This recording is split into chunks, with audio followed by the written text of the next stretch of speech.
This is the Mental Metal Podcast, and I am your host, Coach Matt Toman. I'm a former athlete, teacher, coach, and athletic director that switched careers after surviving cancer and a stroke in the fall of 2020. But I'm also a dad of a son and a daughter that were successful high school athletes that went on to college. Now I use that experience along with my ICF coaching certification when helping teams, coaches, and athletes from all over the country. Each week, I will pose a specific question that will help coaches of all types better understand mental toughness. In the Mental Metal Podcast, coaches will learn to help their athletes overcome adversity without being the adversity they need to overcome. Let's go, metalheads. It is Coach Matt Toman here with the Mental Metal Podcast. I am thrilled to death that you're back listening to me once again. And just a little bit before we get going, I want to just give you some updates on what's going on with me and mental metal coaching. It is this week, as you listen to this, I will be traveling through Illinois back into my old stomping grounds. And so August is a big month for me because it is professional development month. Schools, especially in Illinois, are heading back to work, and teachers, as administrators and teachers, we do a lot of that professional development those first few days of school, a lot of it at the beginning. And so I am traveling through all this week, 3 different schools. I'm showing up and speaking to their staff with my Live Your 100 presentation. If you are an educator and you're interested in some professional development that's a little bit different, that really touches on that, it fits that social emotional category, hit me up. I love giving this presentation. It is my story. I get to talk about how, I used to be an educator, administrator, coach, and then all the adversity I had to face in 2020, which was not a good year for anybody really. But mine was, I believe, a little worse than a lot of people's, and it really changed my life and has sent me to become a coach and become this podcast host and become a speaker. I wouldn't have done these things. I wouldn't be doing those things if it weren't all those bad things that had happened to me, bad things. And then I use that, my story there, I've used it as some building blocks for sharing what I believe with people on how there is going to be adversity in life. It's a given. There's so many things you can't control. And that really goes for educators with the way that, it's most of it, especially public education, how you have to deal with, on one side, you have to deal with your governing body, whatever state that is, on one side. And then the other side, you have, the parents and the kids, and teachers really get squeezed in the middle and a lot of times feel like they can't do anything about it. And it becomes that mindset where you don't believe you can be successful because of all these things that are happening to you. And what I try to help them understand is it takes time to change that mindset. We really talk into neuroplasticity and changing how you see situations differently, focusing on what you can, doing things like that. It's a great presentation I love to do. I've sat through a lot of bad professional development as an educator, and quite frankly, and I know I'm biased, but this isn't it. It's fun. It's cool. You're going to learn some stuff about yourself and help you in your life, not just teaching. And then I'm also talking with a district where they're hiring me to do some professional development specifically with their athletic coaches. I've got an online course and I'm rolling that out. If you're looking for specific professional development for your coaching staff or for your entire district of coaches, a lot of schools do some professional development for around a book or a book study for coaches. This is the similar kind of thing. It's just a little bit more involved and going to be a little bit more out of it, I believe, rather than just reading a book. So that's on my Mental Metal Academy. You'll hear in this podcast, you'll hear those interviews, or I'm sorry, the commercials. And check it out if you have any more questions. And the other thing I'm going to be traveling around doing, I'm speaking at 3 different schools with my parent presentation, which is how to raise how to use praise to raise mentally tough athletes. And that is, I'm really excited about doing that. Again, 3 different schools, gyms. I'm hoping to fill up and have people there. It's just a great way for me to share a lot what I've learned about what affects kids mentally, and what their parents can do about it. Of course, I have kids and they played athletics, and I've got some experience from that. But I'm learning so much because what I do for my job, I spend a fair amount of my day every day talking to athletes about their mental toughness and what they struggle with and where those struggles come from. And to have that every day, I've got a lot of information to share there. So, and if you're not, if you don't feel like flying into Central Illinois to hear me speak, there is a virtual session of the use praise to raise mentally tough kids. That's coming up on August 28th, 7 o'clock. The link to sign up is in the show notes, so check that out. So let's get into the episode. Today is part 2 of an interview with Coach Justin Dehm of the state champion Metamora Redbirds. And last week, we talked a lot about the old school versus new school and how he played some Division I ball at Furman and, had some struggles there and just what he had to how he had to keep working. And then when he also talked about how he responded to coaches when he was a kid and what he liked. And that's really changed his coaching style. And he does a lot of stuff that you would call the newer school type stuff. He's not afraid to try new stuff, like trying yoga, trying new offenses. He reads books about, how you can use more play in-game play type stuff to learn. And some of that's doesn't all fit the old school, but he coaches under a really, old school type guy, and they just do such a great job. Obviously state, they've got this interview's coming up is about 2 seasons specifically in which they got second in state and first in state. So obviously they're doing fine with whatever they're doing, but we discuss in the interview about the ups and downs. You might say, well, how many downs can you have in a year where you've got second and first? But I think that they seek out adversity on purpose, and that's the point. They look for tough games, and they lost the state championship on a heartbreaker. So that's adversity. And we talk a lot about how they focus on that, how they use that and went forward, and what their summer look like to now you have the expectations and how you're going to build on that. So just the idea that, you got to focus on 2 things I want you to pick up on in this interview, and that we'll talk about on the backside of this. And it's about, you'll see the title I got, this is how to win with AI. And that's just I love clever phrasing. And it's not artificial intelligence. To me, the AI is adversity and intentionality. You'll hear that in this interview a lot. He will talk about the adversity they face and how they chose to, make things adverse and make things hard, but then also about being intentional about it and just having that intentionality. So winning with AI and how the Metamora Redbirds did that in 2022, 2023. And I'm sure they've got some expectations for 2024 as well. So enjoy it. The part 2 of the interview with Metamora Redbird assistant coach Justin Dehm. I will catch you on the other side.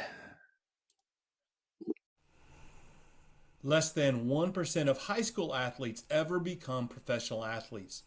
But as parents, we invest in their athletic pursuits because we know it's worth it. Sports build vital life skills. Confidence, perseverance, and the joy they bring are invaluable lessons from sports. But what if your athlete is facing the other side? What if anxiety, apathy, and sorrow have replaced the joy? Well, I can help. My name is Matt Toman, and I am a certified mental coach. And I understand the challenges young athletes face. I've seen mental coaching transform the mindset of many young athletes. It's not about turning them into pros, but nurturing their inner strength for sports and for life. At Mental Metal Coaching, we offer virtual sessions to help them tackle challenges, build confidence, and rediscover the joy of sports. Every young athlete deserves to thrive. Mental Metal Coaching, facing adversity with a smile. Coaches, empower your athletes to overcome adversity with the Mental Metal Academy. Teach them to face and conquer hardship without adding extra pressure.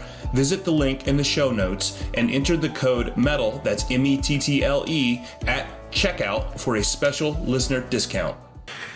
We are back on the Mental Metal Podcast with my guest, Coach Justin Dehm, and what I really want to get into now is that mentality of getting from that state championship loss to a state championship win, and it really speaks to me of the roller coaster ride that is sports.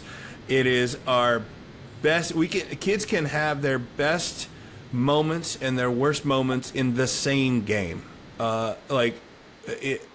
If you make a state championship game, but you lose it, that is probably your best and worst moments all tied up into a 2-hour stretch. Oh, yeah. So there's a lot of mentality on how to deal with that. So just tell me the story a little bit for how that, I paid attention to it, but give us that story of 2022 and 2023 Metamora Redbirds seasons. Okay, so the 2022 season, which finished with the second place runner-up, started at the Tournament of Champions in Washington, which is a really big high school tournament, Thanksgiving tournament to start the season, and they bring in some of the top teams from other states.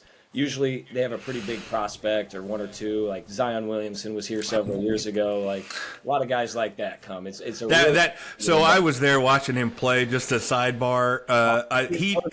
I'm kicking myself still. I watched Zion Williams in high school.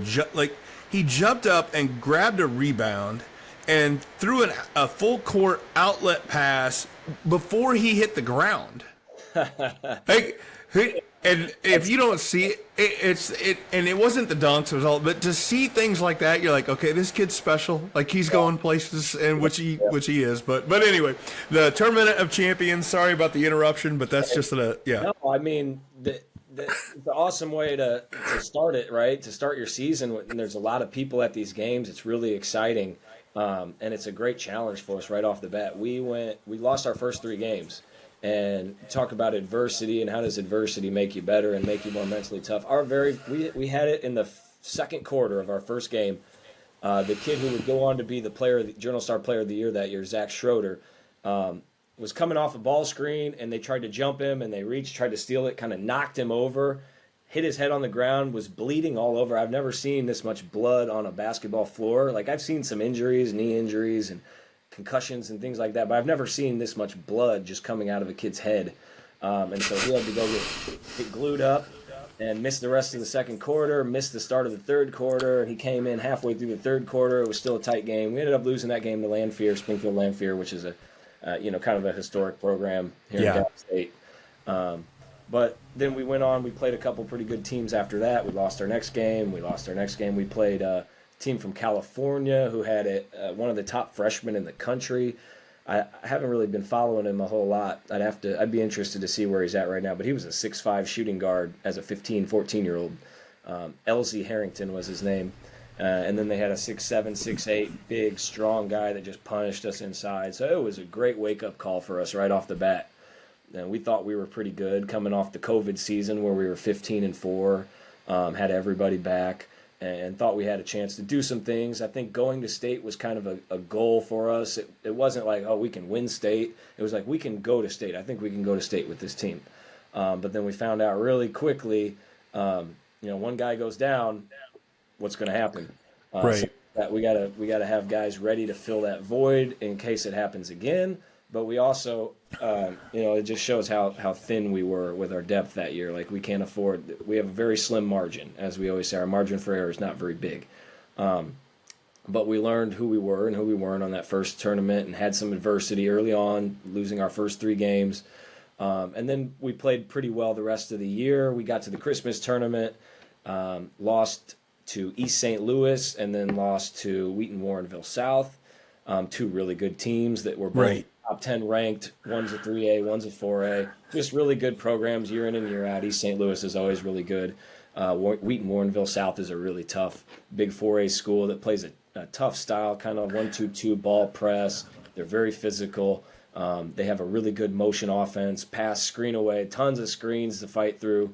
So those games really built us up in the middle of the season and kind of gave us. So what you're saying is you had a cupcake schedule, basically. Yeah, exactly. I mean, Coach Greaves did a great job the last 2 years really building up this schedule, and it's not about going undefeated. It's about sometimes taking a couple losses. Is I think you can learn a lot more from losses than you can from wins. You always want to learn from wins, but sometimes it takes a loss. And then the next loss that we had, so we had those 3 losses at the Thanksgiving tournament, 2 at Christmas, and then at our rival Washington, we're up to shooting a 1-and-1 free throw with I think 10 or 12 seconds left. Miss the front end. They come down, no timeouts, drive, kick. We leave their best shooter wide open. For what reason, I still don't know. And he hits it at the buzzer. I think it was really like 2 seconds left. We had it full court. We couldn't do anything. And they go on to win that game. So we lose in devastating fashion.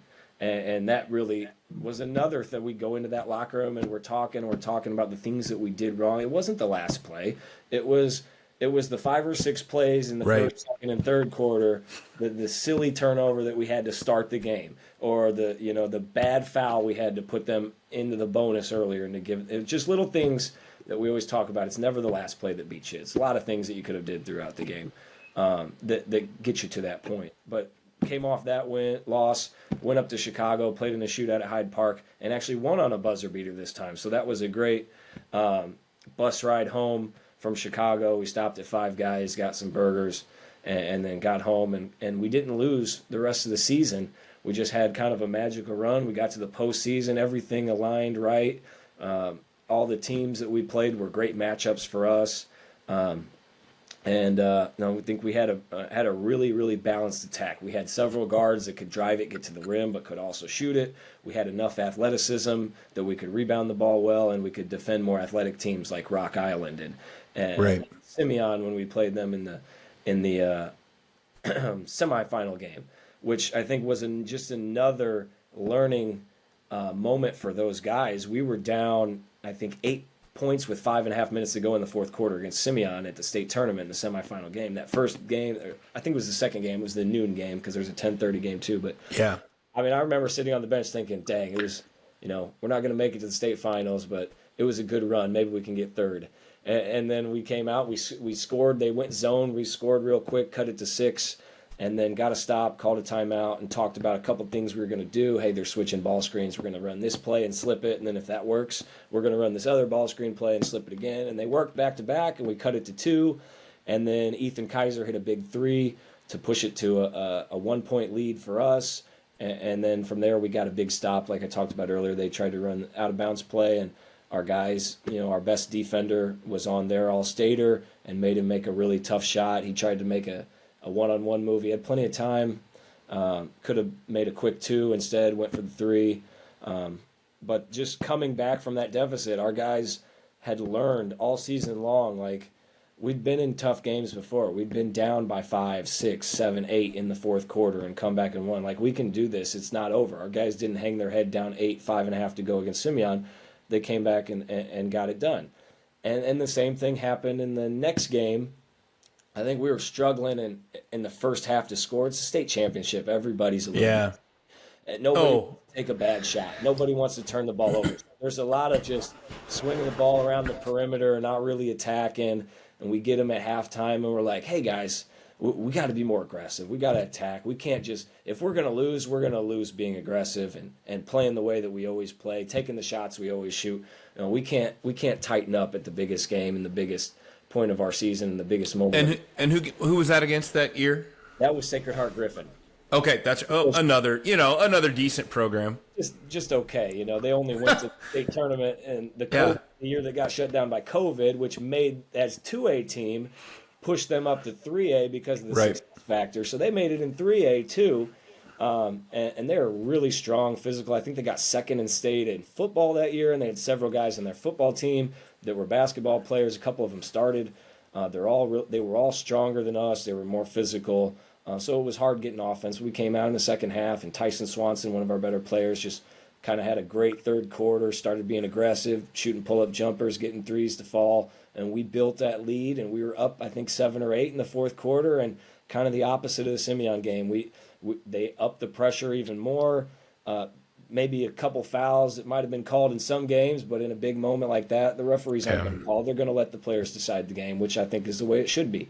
And we had a couple plays where we got tripped and lost the ball, but we also had some plays where we threw it away for a pick six, or they stole it from behind as we're coming out of the corner and we're not really paying attention to how our man's guarding us. And they got a couple steals, got back in the game, forced overtime, forced double overtime, and then lost on a buzzer beater. Just a play, a crazy shot, and one of those times where we didn't quite listen in the timeout coming out. We said, hey, if they set a ball screen, we need to hedge really hard. Don't let your man just come off free for a wide open shot. And he kind of came off free. He didn't get the shot, but that led to him dribbling it off our guy's leg and then turning around, grabbing it and throwing it up. If we hedge the ball screen like we're supposed to in the timeout, maybe we have a better outcome. Maybe they don't make that shot and we go to triple overtime. But just another learning example. Yeah. Point to later on, it's like, hey, the game's never over. We're up 5, we're up 8, we can still lose. We're down 5, we're down 8, we can still lose this game. So you got to stay with it. You got to keep doing what you're doing. Keep trusting the process.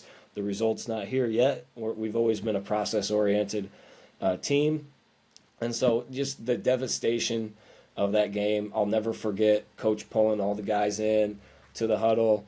Some of the things that he said. One of the quotes from Hoosiers, the sun doesn't shine on the same dogs behind every day. We'll be back. This is only going to make us better. Just pulling those guys in, just having a moment with those guys. I'm, telling them how proud we were to make it this far. Nobody believed that we could do this. Nobody's ever made it this far. The result didn't go our way, but we'll be back. We only lost one kid off that team. Everybody was coming back, and we knew we had to get stronger. We had to spend more time in the weight room, but when we were in the weight room, we had to be more purposeful with it. We had to have chit chat. I love that word. Purposeful intention is everything. Like you talk to kids and you're like, hey, did you get to the gym today? Yeah, I got to the gym. Well, what did you do? Oh, I just shot around. Well, you probably didn't get better today. I just gonna be honest. Like you probably if you didn't do something hard, you didn't get better. You get that, and you get the kids that think just because you are sweating really hard and you left the gym, what did you really work on? Did you just run a bunch? Did you get better at basketball? Like, was that workout actually purposeful, or did you just get a good cardio in? Yeah. But that's a huge thing for us, is intentionality and purpose with what you're doing, especially in the weight room, especially on the court. I mean, it carries over to everything in life. If you develop, it's like a muscle. You develop your discipline, you develop your intentionality through sports. It's going to carry over to the rest of your life for most people. You're speaking my language, Coach. It's all connected. Sports are a great precursor for the rest of life if you do it right. If you don't do it right, it's probably not going to help. The Mental Metal Podcast is brought to you by our friends at Quick Cut. Quick Cut is the new alternative to Huddle. It's no secret why Quick Cut is the fastest growing platform in the country. Their video analysis platform has everything you need. Plus, you'll get triple the storage at about half the price. And now get even more when you use the promo code 50hours for 50 hours of free video storage. Make the switch. You'll be glad you did. Visit quickcut.com today. As parents, we love to joke about how our kids have selective hearing. Talk about ice cream or Christmas presents and they are all ears.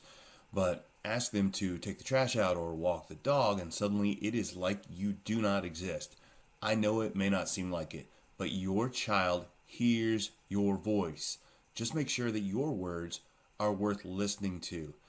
And now to learn more, you can join me in my webinar on how to use praise to raise mentally tough athletes. It's a guide for parents, and you can learn proven tips that will cultivate a positive attitude and a growth mindset in your young athlete. So join me for the free webinar on August 28th, 2023 at 7 o'clock Central. Look for the link to register, and I hope to see you there.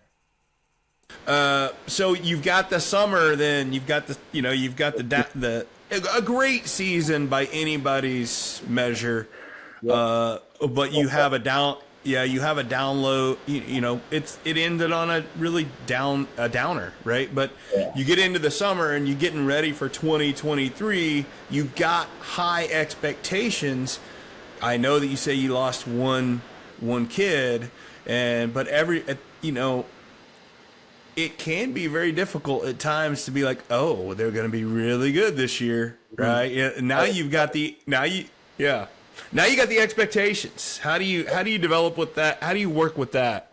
That's the hardest part. Like we always say, target is on our back, and it was before that because we were good all year and we were good the year before, and everybody knows we've been good for a while. Everybody wants to beat you, but I mean that put us on a stage that everybody in the state that watches basketball saw that game, and most of them knew we had most of our team coming back. Especially we have one high profile player, Ethan Kaiser, who's a D1 recruit. Yeah, but he's not just a D1 recruit, and he's a personality. Yes, I mean he's all over social media. All the kids in other states know who Ethan Kaiser is. They come to our games and they're, hey, I want to see Ethan dunk on somebody. Ethan, I want to see a windmill, and it's like you got to kind of tamper down like those expectations as well, because it's like, hey, that's not what wins us basketball games. Like the dunks are cool. We had 7 guys dunking a game last year. Might be a record. I don't know. It's pretty cool, but Yeah. that's not why you win basketball games. Like we might have had, I think our most dunks in a game we had was 5. That's only 10 points. Like we probably needed 60 to win that game.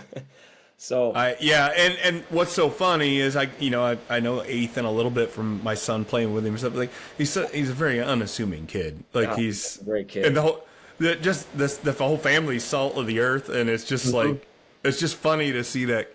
He's with those expectations since his freshman year. I mean, just being a viral sensation online just comes with a different kind of expectations.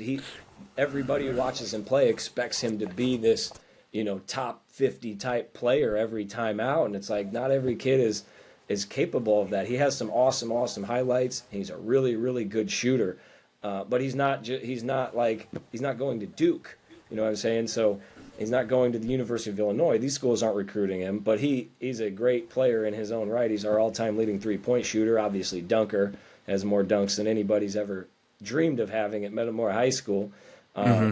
But he's had those expectations his whole life, so he's struggled with trying to figure out how to live up to those expectations, which our whole team had to do all summer long. Everywhere we went, everybody wanted to beat Metamora, and when we lost to Rockford Boylan at the Richwood Shootout, they went crazy. They treated it like they won the championship game. Like, no, this was just a pool play game, fellas. Like, we're still going to be in the tournament tomorrow, but that opened their eyes to, okay, coaches weren't lying. That everybody that wants to play us, really, they want to beat us. Just like when we play Simeon or we played Morgan Park several years ago in the summer, it was like, hey, this is Morgan Park. Our guys were so locked in and focused on that game. That's how every team is going to treat us now with the success that we've had. So dealing with that, we had a little bit of a learning curve early on. Then we got to play Moline in the championship at that Richwood Shootout and lost a close one to them. And then saw some good teams over the course of the summer. So just continuing to figure out how we can get stronger, how we can get better, having the same group. So we didn't have to put a bunch of new things in. We didn't have to learn. They already knew all of our offensive stuff that we wanted to do. We had to just continue to develop our skill, continue to play and challenge each other, and just not get complacent.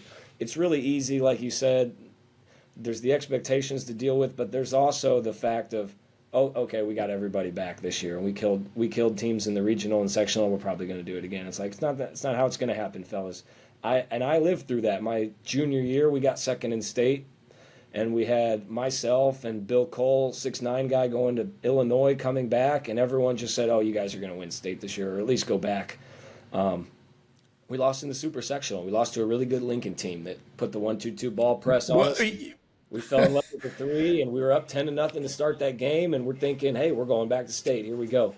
And we got cold from the 3, and they kept playing with their purpose, the way that they played, keep pounding that rock, and then we lost, and we didn't make it back. So I have something I can remind those guys every day. And they know I'm not just blowing smoke. They know that I play with them all the time, and I'm the scout team, and I'm the other team's best player, and I'm giving them a much tougher look than they will from this high school player. They know coach knows what he's talking about because coach puts it on him in practice all the time. Like he's not making this stuff up. I know how hard it is to make it back. Everybody wants to beat you. You some of the little things, the breaks that went our way that first year to help us, we may not get those breaks next year. Somebody may get injured. Something can always happen. So you got to prepare yourself the same way you did last year. And it was so easy for them because of the motivation of the bad taste in their mouth. Losing that way was a blessing and a curse. Like it was a curse because we didn't win state, but it was a blessing because I don't know if we win state in 23 without losing on a buzzer beater in 22. I just don't know if it pushes us enough. We had guys spending so much extra time in the weight room, like not just talking about our normal weight. Like we've always lifted weights. We didn't do any extra weight sessions, but the kids were more intentional and purposeful every time we were in there, and they would spend more. We would be done, and I'm going to stay for 30 minutes and get some extra work in. Or practice is done for the day. I'm going to go, coach, can I go to the weight room and get some more work in? It's like, absolutely. I'm never going to say no to that. Well, absolutely not. And when you say, hey, I'm not sure that we win if we don't lose first. Mm-hmm. And what was the final score this year, 2023? This year was 45-41, I think. It was I mean, I know it went right down to the wire, obviously. I mean, you're talking about guys putting in hours of extra work to make what ended up being a 3-point game, a 3-point win. And I think that is what people don't.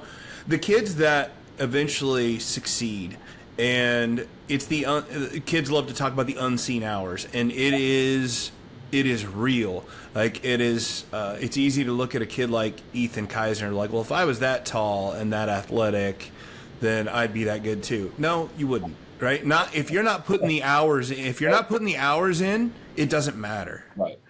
I think I always say, like, I tell the kids, like, there's no secret, but there is a secret. It's not a secret. It's hard work, but most people just don't want to do it. It's not a secret, but it is because most people just don't do it. It's simple. It's simple. It sounds simple, but it's not easy to do every single day. Like Drew Tucker was our point guard, a 3-year starter, and was a little thin his junior year and got pushed around a little bit in that state championship game. He's the guy who brought it up a couple times, and one time he caught it about at half court, and the guy kind of bodied him, and he stepped backwards and he stepped on the sideline, and that was one of our turnovers late in the fourth quarter of that state championship game. And another one, he kind of was bringing it up, and the guy ran full court from the side as he crossed half court, and their legs got tangled up. Now, this is maybe not something that he fixed with his strength, but little things that he did wrong. He had maybe 5 turnovers in that game. Like, that was internal motivation for him to get in the weight room and spend extra time. This is a kid who tried track this year and won state in the high jump and got a D1 scholarship to SIUE's first year doing track. Now, he won state high jump in 8th grade too, but he just didn't do it again because he was a big baseball guy. But that kid was so motivated. There's one play in the state championship, if you watch it early in the first quarter, there's a kid that's like 6'5", 6'6", really thick, strong kid that's going to Toledo that's guarding Drew, and he refuses a ball screen on the right wing and just bumps the kid twice and kind of just knocks him off his line, and Drew's able to go straight line to the rim because of all the strength that he added in the offseason. He wouldn't have been able to make that play.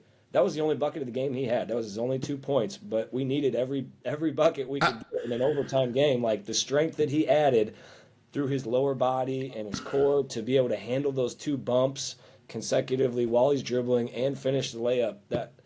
Seeing that, I just love seeing that play, that highlight. Still, I'm just like, that is not anything that we worked on the day before a practice or 2 weeks before. That was 365 days of motivation from what happened last season to be able to do that. You have to be able to see the top of the mountain from the valley and be like, this is why I want to get there. And you know what? And it's a lot of kids put the hours in and don't get that. But I think that you gain perspective and you learn a lot about yourself putting those hours in. So it's never not worth it.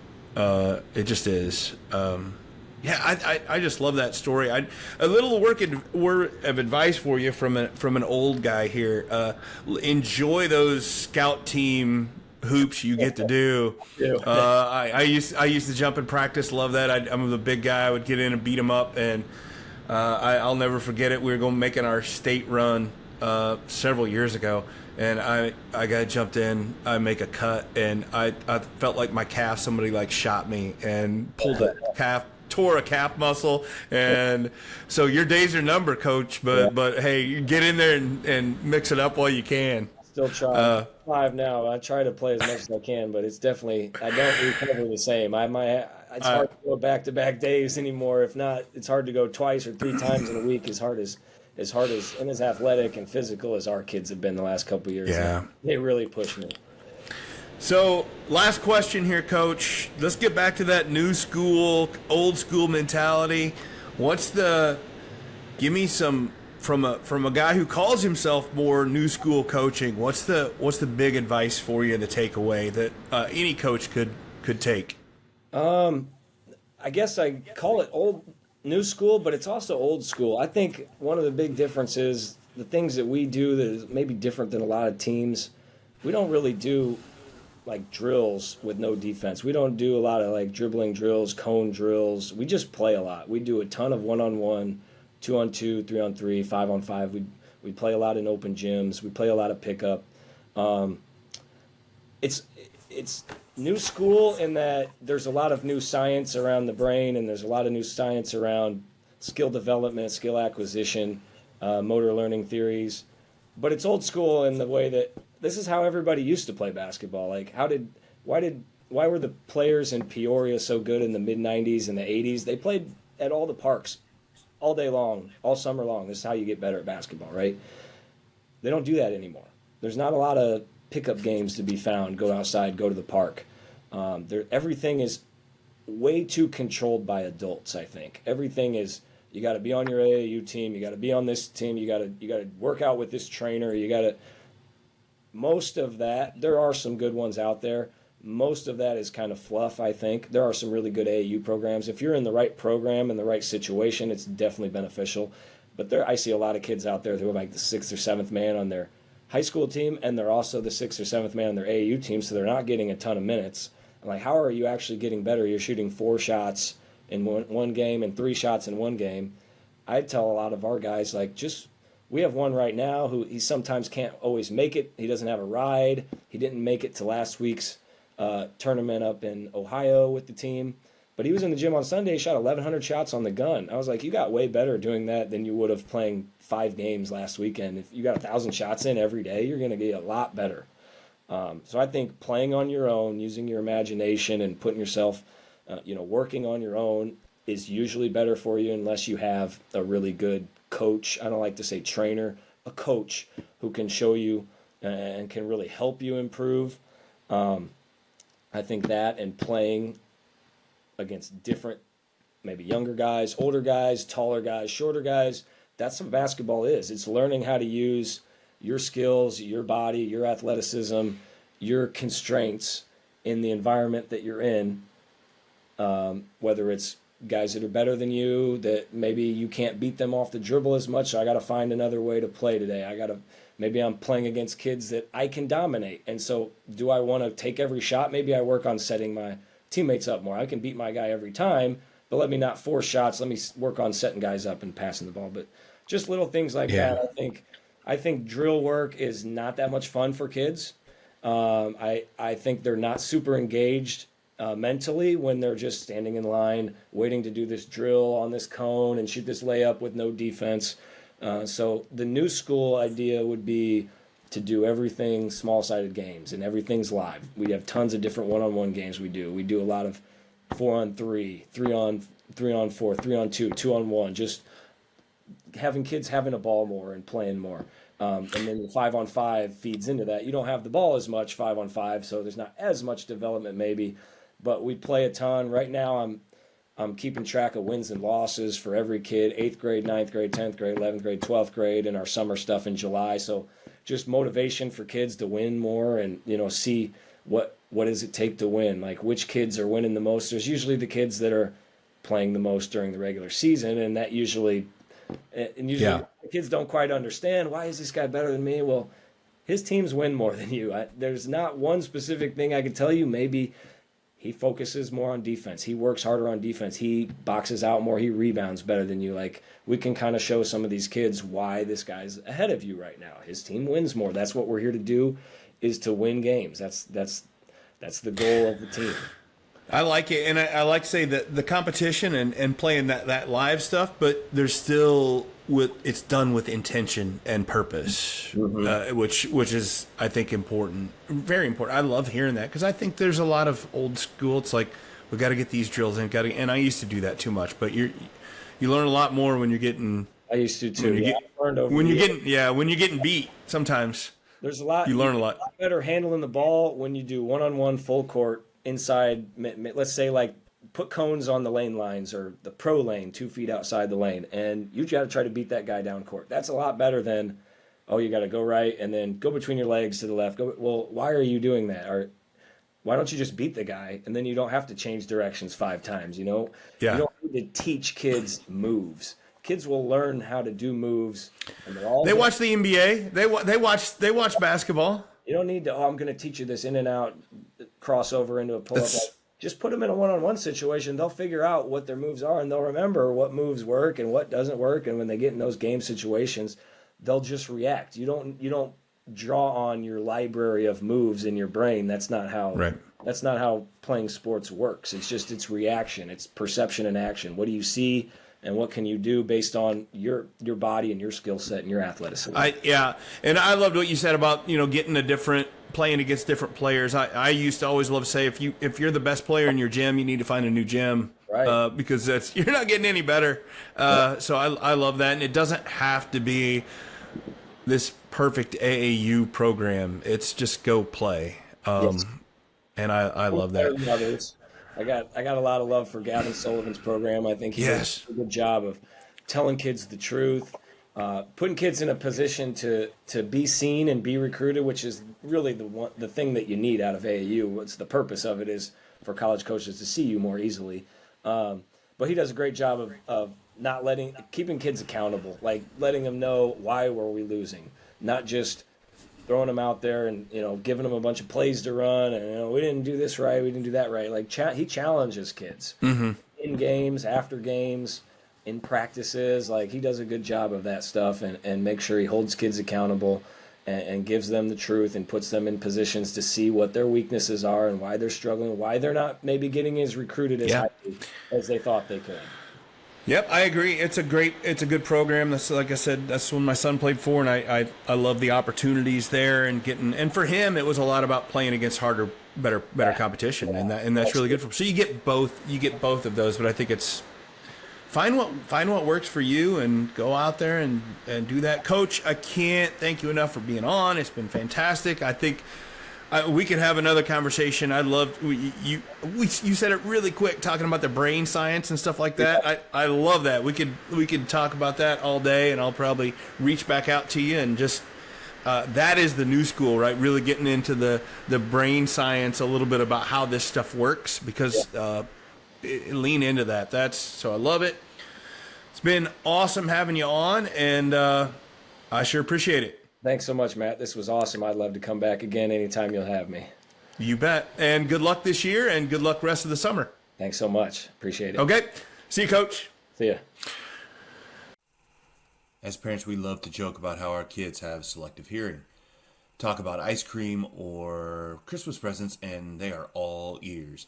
But ask them to take the trash out or walk the dog, and suddenly it is like you do not exist.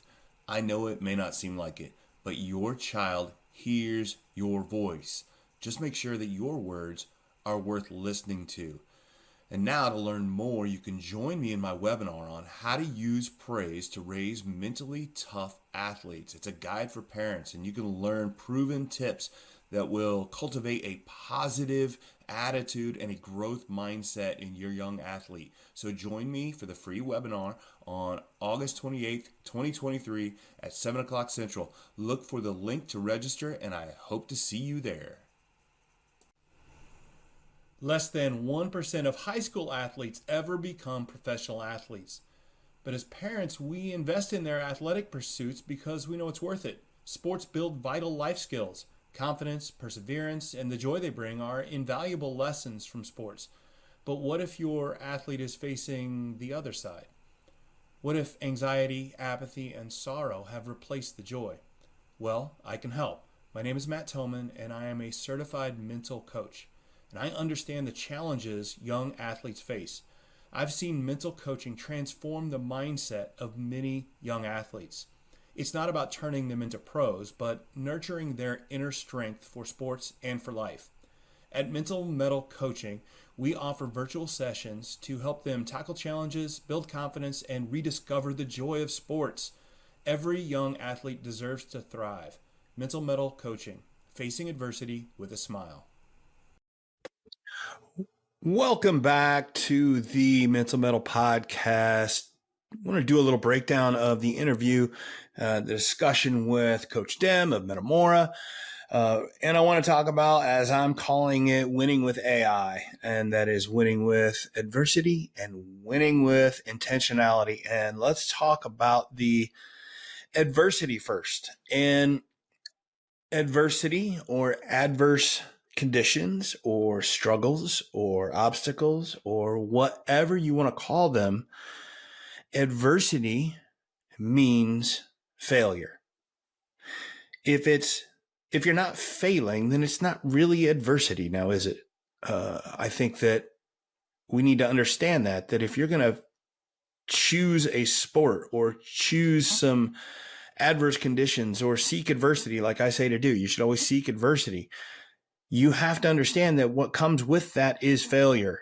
And not only is failure okay, but it is necessary.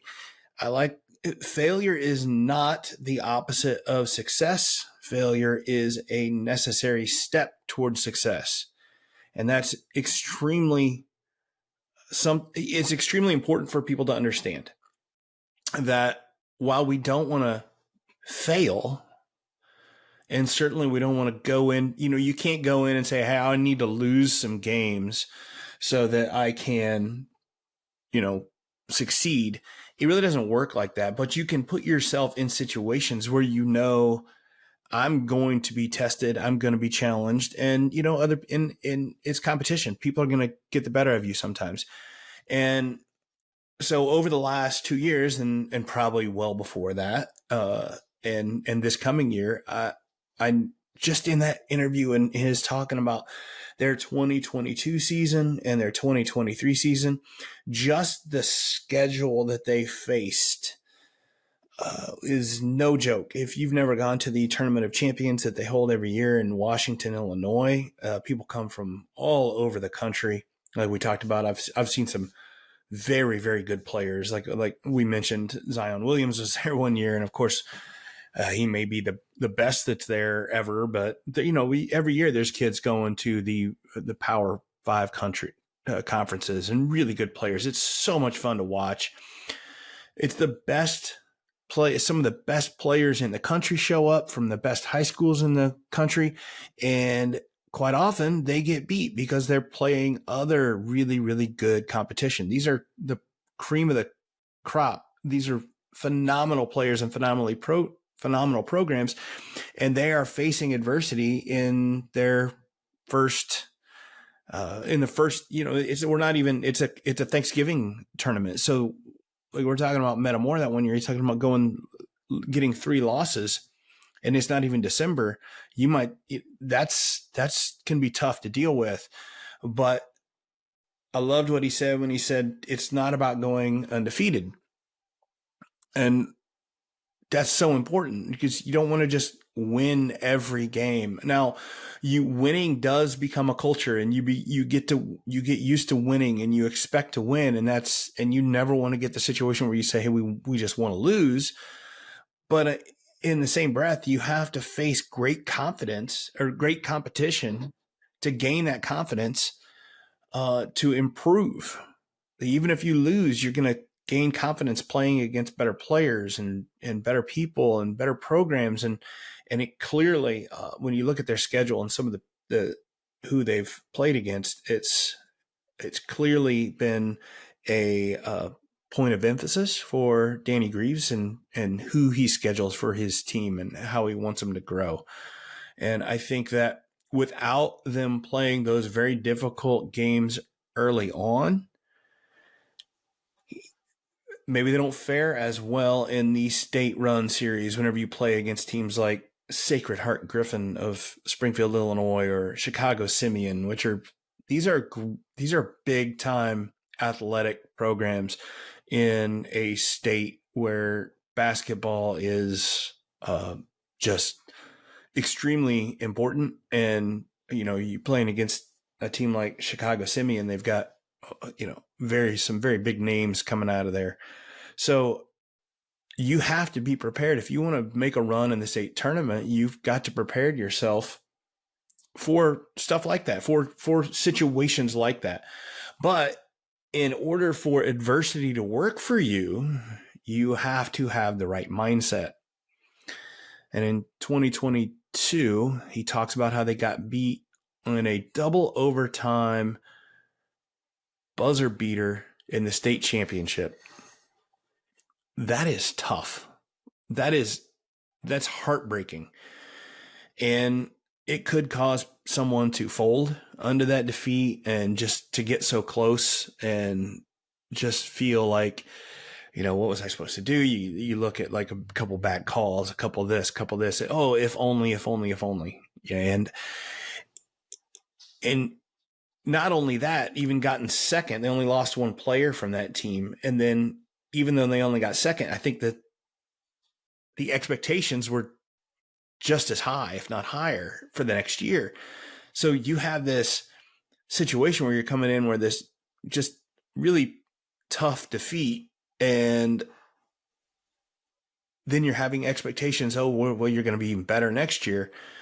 And you have to be prepared for that when you come up your summer work and getting ready, because everybody, you got the target on your back. Everybody wants you get everybody's best shot.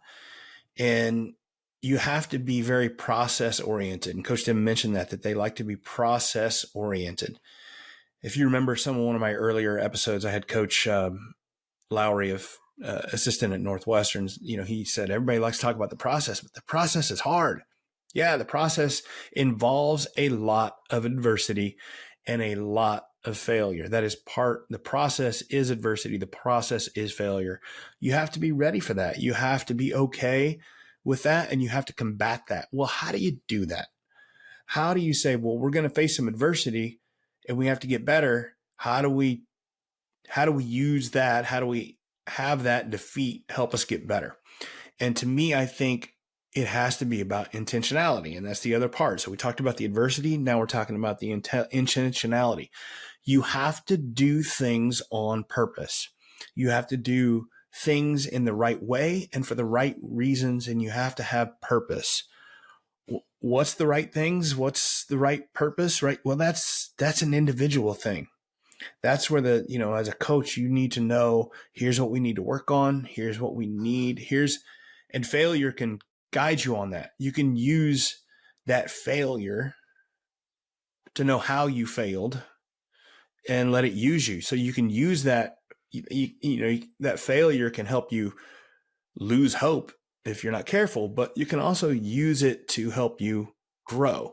And clearly in the case of Metamora, they decided to grow and they used it and they adopted, everything I saw in there, he really adopts a lot of the growth mindset. And if you don't, I think I mentioned this in the last episode too, if you have not read the book Mindset by Carol Dweck, I highly recommend. It is not necessarily a coaching book. It's not an athletic coaching business or book. It's not a book for life coaches or anything like that, but they should all read that. And just I think as an individual that is interested in growing and becoming better, I think it's a book that everybody should read. The growth mindset is all about seeing setbacks as information on how to improve and knowing that your ability is never final, right? And able to do that, you have to take criticism and take those failures and help them, use them to help you gain mastery, right? You can't just say, oh, I'm not good enough. I am what I am.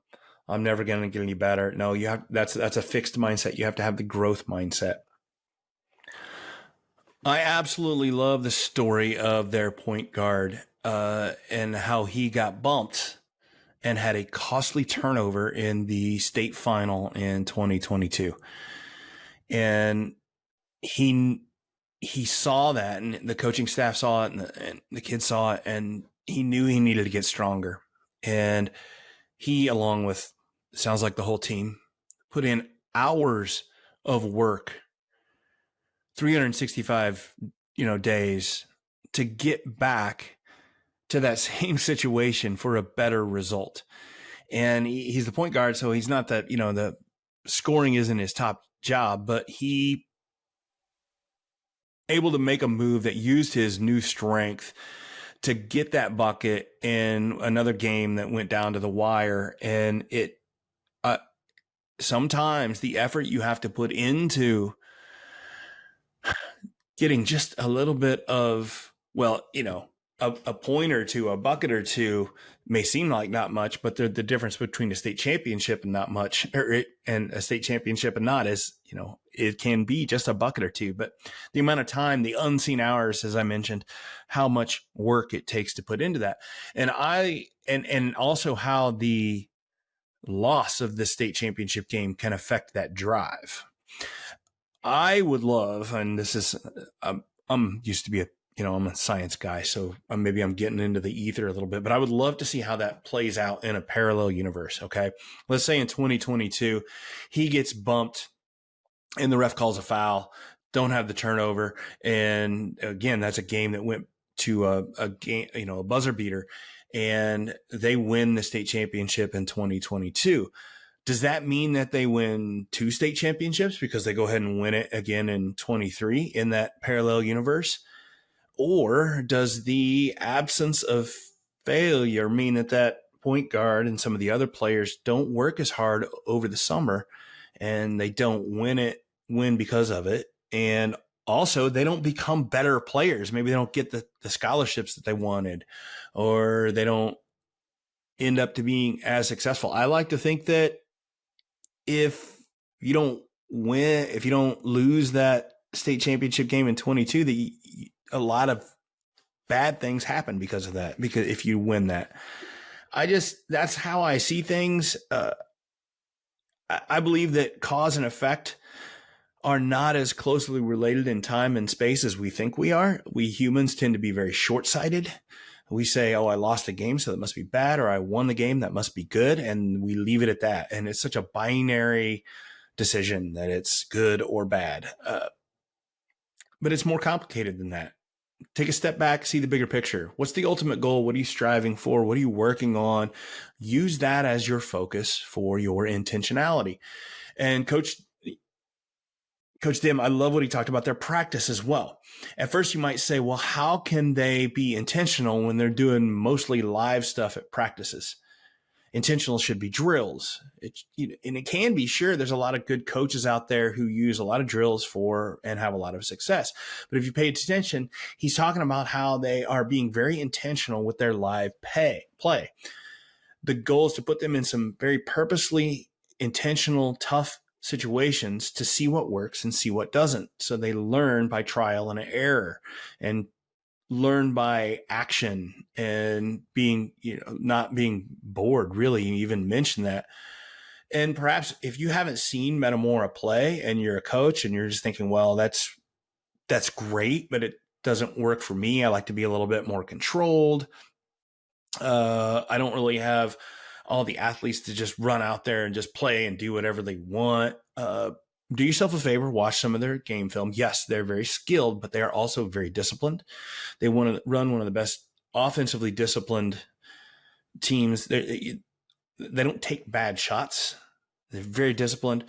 Defensively, obviously, everybody knows you're not going to win a state championship if you're not defensively focused, and they are crazily, just great focus. And they're very disciplined, very successful, and it comes from being very intentional and very purposeful, even when they do mostly live play and live practice. And I find that fascinating. And I would tell you that as a mental coach, that intentionality is probably the most important part about changing your mindset and changing your fulfillment level. There is so much about the world that you cannot change. And there's so much failure just because there is. Things don't always go our way, and you can count that they won't.